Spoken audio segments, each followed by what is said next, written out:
നമ്മൾ രാവിലെ തന്നെ ചിക്കൻ വാങ്ങാൻ വേണ്ടി പോയ സമയത്ത് നമ്മൾ മുന്നേ തന്നെ നമ്മളെ കാടക്കോയിന് കേട്ടോ. ഇവരെ കണ്ട സമയത്ത് രണ്ടത്തിന് നമ്മൾ അലിഗേറ്ററിനെ കൊടുക്കാൻ വെച്ച് രണ്ടത്തിന് വാങ്ങി. അങ്ങനെ നമ്മൾ ക്ലീൻ ആക്കി നമ്മളെ കാടക്കോയിന് കൂടി നമ്മൾ നേരെ ചെന്നത് നമ്മൾ അലിഗേറ്റർക്കാരൻ്റെ അടുത്ത് കേട്ടോ. മൂപ്പർ എങ്ങനെ മൂടിച്ചില്ലേ മൂപ്പർ നമുക്ക് പണി വരും. അപ്പോൾ അത് ആശ നമ്മളും വെയിറ്റ് ചെയ്ത് ഇങ്ങനെ നിൽക്കുക കേട്ടോ. ആൾ നല്ല വലുപ്പം വെച്ച് ടാങ്ക് കൊള്ളാത്ത രീതിയിലായിരിക്കുന്നത്. പിന്നെ നമ്മൾ ഒട്ടും സമയം കളഞ്ഞില്ല, നമ്മളെ കാടക്കോയിനെ എടുത്ത് നമ്മളെ അലിഗേറ്റർക്കാരൻ ഇങ്ങനെ മെല്ലെ കാണിച്ചു കൊടുത്തിട്ടോ. ഒരു സ്മെല്ല് അടിച്ചപ്പോൾ തന്നെ മൂപ്പർ ഇങ്ങനെ വന്ന് ഇങ്ങനെ നോക്കുന്നുണ്ട്.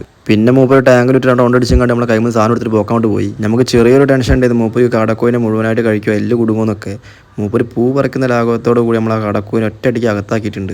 ഈ ഒരു ഫുള്ള് കാടക്കോയിൻ തന്നെ നമ്മൾ ചെക്കൻ്റെ വിഷമം അറിയില്ല കേട്ടോ. വിഷമം മാറാത്തതുകൊണ്ട് നമ്മൾ കുറച്ച് മത്തി എടുത്ത് അത് ഇട്ടുകൊടുത്ത് അതും മൂപ്പര് പുഷ്പം പോലെ അടിച്ചിട്ടുണ്ട്. അങ്ങനെ ചെക്കൻ്റെ വയറ് ഫുള്ളായിട്ടുണ്ട്. ഇനി നമ്മളെ വയറ് ഫുള്ളാക്കാൻ വേണ്ടി ബാക്കി വന്നൊരു കാടക്കോഴി നമ്മൾ നല്ല അടിപൊളി മസാല തേച്ച് സെറ്റാക്കി എടുത്തിട്ടുണ്ട്. അങ്ങനെ നമ്മൾ മസാല തേച്ചത് കാടക്കോഴി നമ്മൾ എണ്ണയിലേക്ക് ഇടുന്ന സമയത്ത് ഒരു സൗണ്ട് ഉണ്ട്. ഈ ഒരു സൗണ്ട് ഒരു വികാരം തന്നെയാണ് കേട്ടോ. നമ്മൾ കാടക്കോഴി നമ്മൾ അടിപൊളിയെ പൊരിച്ചെടുത്ത് സെറ്റാക്കി എടുത്തിട്ടുണ്ട്. അങ്ങനെ നമ്മളെ കാടക്കോഴി നമ്മൾ ചൂടോടെ തന്നെ അകത്താക്കിയിട്ടുണ്ട്. അപ്പോൾ ഇന്നത്തെ വീഡിയോ ഇത്രയൊക്കെ തന്നെ ഉള്ളൂ. നമ്മൾ വീഡിയോ ഇഷ്ടപ്പെടുകയാണെന്നുണ്ടെങ്കിൽ ഫോളോ സപ്പോർട്ട് ചെയ്യുക.